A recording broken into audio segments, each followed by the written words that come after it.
another Labor Day celebration, and I want to thank Debbie and Dennis Hawes and Bob James, who is teaching at VMI this morning, couldn't be with us, for putting on such a great breakfast. The food is always delicious, the conversation is always exciting, and we talk about what is, what can be, and what will be when Republicans win this November. You know, it's been a wild couple of weeks here lately. We've had a hurricane come through, we've had earthquake, which boggled my mind, but you know, it just shows how uncertain life can be. But just when things are uncertain, they're equally certain. You know, after this latest earthquake, everybody had to kind of go through and look for structural damage to see if there was any damage to any buildings. And all the way, the earthquake was felt all the way up the East Coast, all the way up Richmond, Washington, New York. And in Washington, they found a crack in the Washington Monument, of all places. And they were concerned about that, and so they let everybody know that they shouldn't try and come visit because it's going to be closed for a little while. And sure enough, just that night, they had the police there from D.C. on the mall respond to a disturbance at the monument, and they went there, and there was a man banging on the door. It was Marion Barry, and the police had to say, no, a crack in the monument, a crack in the monument.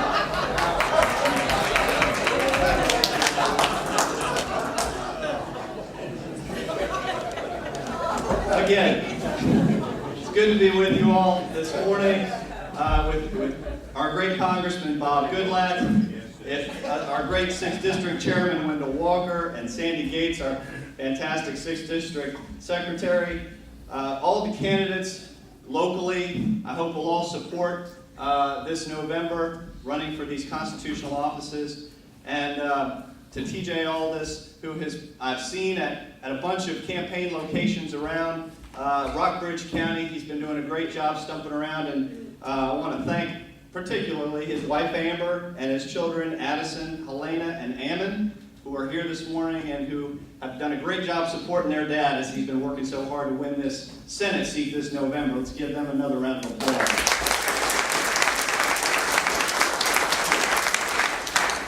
To my colleagues in the General Assembly, Mark Overchain and Rob Bell, serve with Mark as co-chairman of the Conservative Caucus. Rob Bell is the chairman of the Criminal Law Subcommittee that I serve on in the House, and both do a fantastic job of representing our values down in Richmond.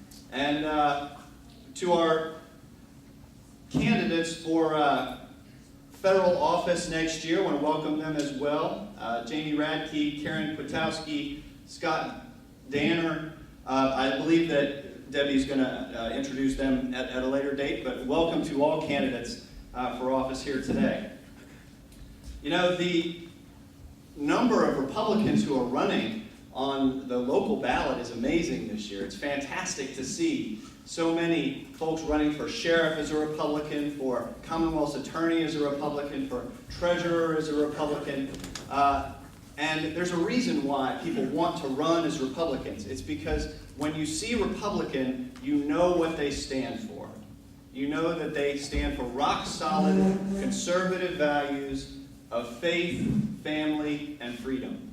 And those are the values that every Republican up and down the ballot, from local office to national, are going to stand firm on. And the success can be attributed to the fact that Americans, the majority of Americans, believe in faith, family, and freedom. The faith in God that we all hold and believe in, and the faith that translates into policies of our support for protection of human life, the protection of the institution of marriage, the promotion of individual responsibility that we need to do in government to ensure the integrity of the family, the supporting of faith. You know, the government, the other party believes in faith as well, but they have a greater faith in government as well. And that's something that we don't have. We need to be suspicious of government. We need to be sure that we hold the government accountable for its actions. We need more sunshine in government. We need more accountability. And that's why I'm thrilled that our governor, as TJ said, is working on these government reform commissions and accountability projects to make sure that your tax dollars are used wisely, to make sure that government is accountable to you and not the other way around. When it comes to family, as I say, those policies that promote the integrity of the family are so critical to letting families keep more of what they earn in our tax policy, to ensuring that family members can get jobs in our community. As TJ was talking about, the most important issue that I hear about on the campaign trail is the creation of jobs. That's one that we need to continue to work toward by promoting family values in our employment policies when it comes to keeping taxes low and helping employers to hire more people, to hire more family members, to go to work, to provide for their family. You know, when the hurricane came through and the head of FEMA said that we have a federal family ready to help. You know, if the federal government is my family, I want a divorce.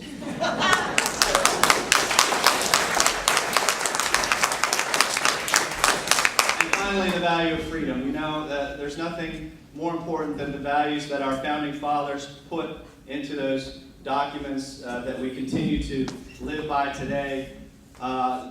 The freedom from government tyranny, from government overreach, is as critical today as it ever has been. And when government is trying to tell you whether it's what kind of light bulb to buy, or what kind of low flow, whatever you need to buy, or even what kind of health insurance you have to buy, government has overreached.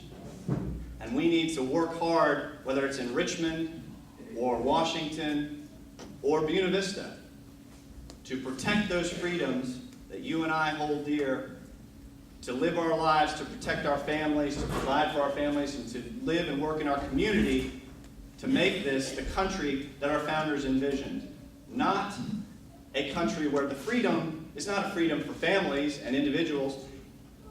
The other party believes that it should be a freedom for government, a freedom for the state to do whatever it wants, to invade in our personal lives and to dictate our choices and to dictate how we can serve the state rather than the other way around. And that's something that cannot be. That's something that we will continue to fight against here in the Commonwealth, here in Richmond and in Washington.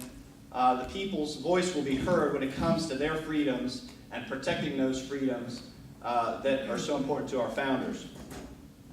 So this fight is ongoing.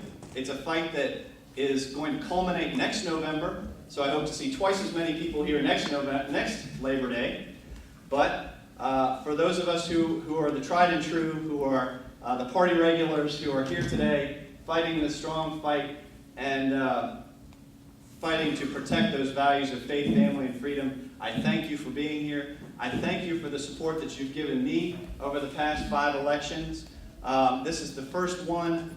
Well, it's the second time I've been unopposed, and the first time I was unopposed, I was finishing law school, getting a job, buying a new house, and getting married. So it wasn't really as though I could. I was very busy that fall. Let's put it that way. But no, it's great to be with you this morning. It's great to be with my family, my wife Elizabeth, and my mom Julie.